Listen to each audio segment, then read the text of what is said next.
Самолет-амфибия Б-200 поможет тушить пожары в Якутии. Он уже вылетел в Хангаласский район.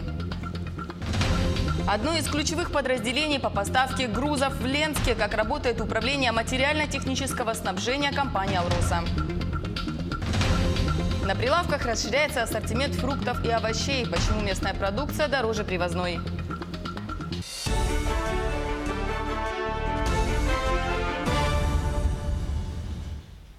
В эфире новости в прямом эфире. В студии работает Ольга Башук. Здравствуйте.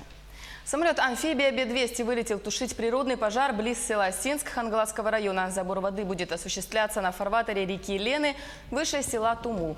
МЧС России по Якутии предупреждает, что во время забора воды запрещен выезд на лодках на этот участок реки до самого вечера. Напомню, воздушное судно прибыло вчера в Якутию из Хабаровского авиационно-спасательного центра МЧС России.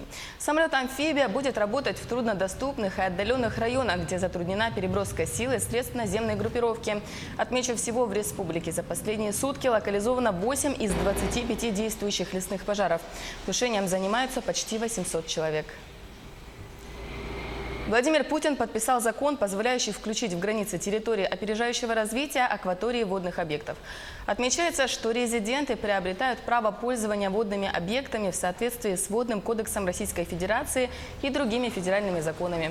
Так, получить участок для забора воды или для других целей резидент может в общем порядке, а реализуя свой проект, он должен использовать налоговые льготы и административные преференции режима территории опережающего развития. На дороге Аймикон в Якутии возобновили движение. Напомню, неделю назад из-за обильного дождя размыло полотно. Над устранением последствий паводка на размытом участке автодороги работают 4 единицы спецтехники и бригады эксплуатационного участка. На 6-м километре автодороги установлены дорожные знаки и проведены работы по устранению промоины. Идет интенсивный спад воды. В поселке Сангар произошел пожар многоквартирного дома. Вчера вечером по улице Планерная, дом 21, по предварительным данным, из-за непотушенной сигареты произошло возгорание.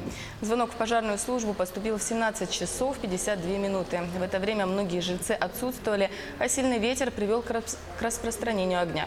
Ущерб составляет более 100 тысяч рублей. Введен режим чрезвычайной ситуации муниципального характера. В данное время эвакуировано 16 жильцов, из них 6 детей. Предварительно, со слов очевидцев, очаг пожара возгорания находился в квартире номер 3. Точная причина пожара не установлена еще. 87-го года постройки, полностью все квартиры занятые.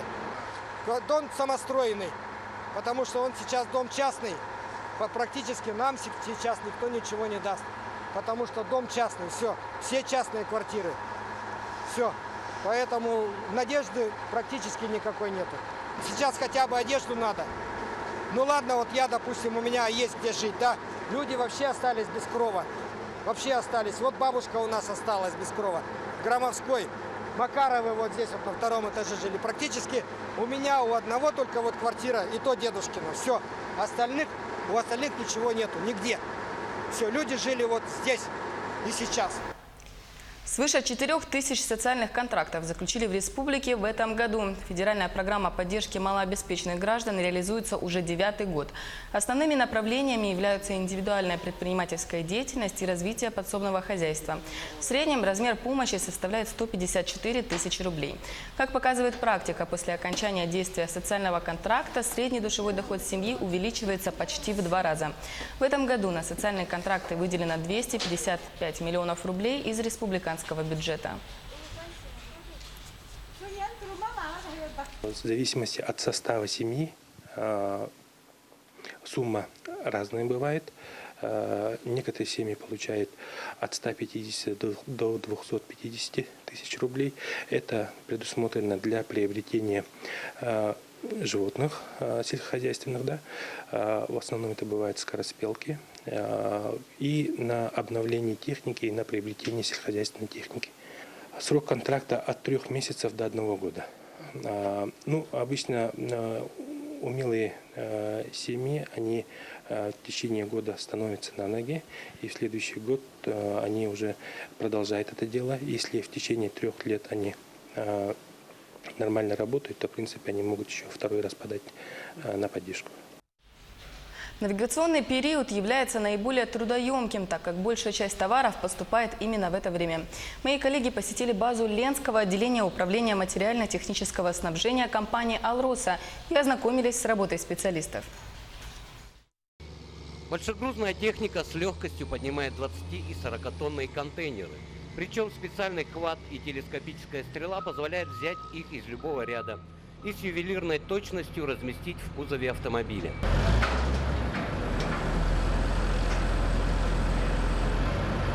Рядом на соседней площадке работу ведет другой автопогрузчик. Его задача – установка трехтонников и поддонов с оборудованием на машину для отправки на север. Такая универсальная техника позволяет выполнять погрузочно-разгрузочные работы более эффективно, подменяя деятельность целой группы сотрудников. Хорошая техника заменяет много другой техники. И кран может заменить, и работать как без лопата, навесное оборудование имеется в наличии. Техника техникой, но для выполнения отдельных операций без ручной работы не обойтись. Происходит она большей частью при формировании грузов на складе и его дальнейшем размещении в контейнерах. Сотрудники Ленского отделения управления материально-технического снабжения компании «Алроса» занимаются не только погрузкой и разгрузкой различных товарно-материальных ценностей, но и так называемым шифрованием, то есть сортировкой товара по различным наименованиям согласно номенклатуре груза. На центральной базе работу выполняют комплексные бригады. Каждый из специалистов может сознанием дела выполнять несколько функций. В один момент работник, грузчик, стропольщик, в следующий уже машинист спецтехники. Мы выполняем функции стропольщика, водителя погрузчика, машиниста башенного крана. То есть можем и как стропольщики ходить грузить, и тут же на погрузчиках работать. Будь то спецодежда, техника или специальное оборудование, рядом с докерами всегда работают кладовщики. В основном это женщины. Их задача – учет и контроль всех товарно-материальных ценностей при любых операциях.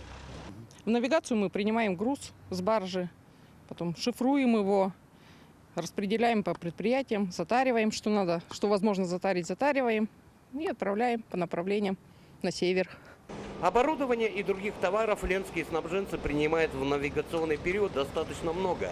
Центральная база основная. Здесь складируется практически весь груз, поступающий в адрес компании «Алроса». От клинкера, россыпью и спецоборудования и до различной техники и ее комплектующих. Наш комплекс переработал 5010 тонн груза. Сюда, значит, входит, как вы видели, значит, технологические запчасти, оборудование, техника, электротехническая продукция, кабельная продукция, противопожарное оборудование, автотракторные запчасти импортные и российского производства. Половина навигации уже позади. На сегодняшний момент предприятием переработано около 55 тысяч тонн различных грузов. Работы идут согласно плану. И снабженцы уверены, что к концу периода выполнят поставленные задачи. Сергей Евсюков, Виталий Андреев, Ленск. Творческие испытания в Якутском колледже технологии и дизайна прошли более 200 абитуриентов. Вступительные экзамены сдали поступающие на программы специалитета и среднего профессионального образования. Абитуриентам необходимо было нарисовать натюрморт. Отмечу, в этом году колледж принимает студентов по 5 направлениям на базе 9 и 11 классов. Это декоративно-прикладное искусство, технолог-конструктор швейных изделий, ландшафтный дизайнер и многие другие. На 150 бюджетных мест подали документы более 500 человек. Результаты поступления станут известны 10 августа после прохождения собеседования. Последние годы очень большой у нас идет конкурс на такие специализации, как графический дизайн на базе 11 класса и графический дизайн на базе 9 класса. Вот. Там конкурс, например, на графическом дизайне на базе 11 класса по плану 6 мест. А в данный момент подано заявление 114. Это очень большой конкурс, отбирает оттуда самых таких ребят. Очень надо большую работу провести во время собеседования. Август – разгар сбора урожая. На прилавках расширяется ассортимент продукции. Местные овощи пользуются большим спросом, но цены на них значительно выше, чем на привозные. В чем причина, узнавал Андрей Мухоплев. Наша съемочная группа посетила один из рынков Якутска. Некоторые добросовестные предприниматели предоставляют скидки для пенсионеров. И одна из продавщиц, ветеран труда, решила поделиться правдой о начале овощного сезона. Хочу вам сказать правду. Значит, когда начинается сезон у нас, они вот это спрашивают, вот это уссурийское и недовольны. Ну, хотят местное. Когда местное у нас появилось, они берут уссурийскую. Вот это помидоры, потому что говорят, что дорого. На рынке мы встретили местного жителя, который всегда проверяет каждую покупку на нитраты. Нитраты – это вещество, которое добавляют для ускорения роста плода. Некоторые фермеры добавляют выше нормы, что не рекомендуется. Отметим, что некоторые овощники, чтобы приманить к себе покупателя, пишут на табличках из картона «местные» или же «самые лучшие в мире». Но не все покупатели верят, что написано на витрине. Вот пишут, везде написано «местный». Они не местные. Откуда вы знаете? А? Такое количество, местное нет. Я работал в Министерстве сельскохозяйства в те времена, когда Михаил Ефимович Николаев был министр сельскохозяйства. И у нас приходили люди с обкома, да, и говорили, что местная продукция составляет 30%, 70% все завозное. Сейчас у нас совхозов не стало, у нас уменьшилась производительность по сельскохозяйству по всей республике. Поэтому 30% даже не набирается. В советское время была поддержка финансового сельскохозяйства. Сейчас финансовой поддержки нету, ну такой особой. Нету совхозов, которые финансировались мощно бы.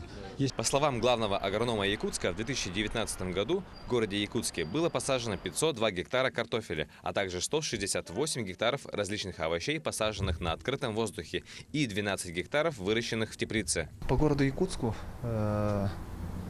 задействованы в производстве плодово-овощных культур порядка 35 хозяйств, которые непосредственно занимаются производством плодово-овощных культур. То есть из них 10 хозяйств – это организованные хозяйства, а остальные – крестьянские хозяйства. Как позже добавил главный агроном Якутска, доля местных овощей на прилавках составляет всего лишь 10% от общего рынка. А какую продукцию выбирать, остается только нам. Андрей Мухоплев, Джилус Иннокентьев, Павел Пахомов, Якутск. Таковы были новости к этому часу. Еще больше информации вы можете найти на наших официальных сайтах nvk-online.ru и yak24.ru. Мы продолжаем следить за развитием событий в республике и за ее пределами. Оставайтесь на телеканале Якутия-24.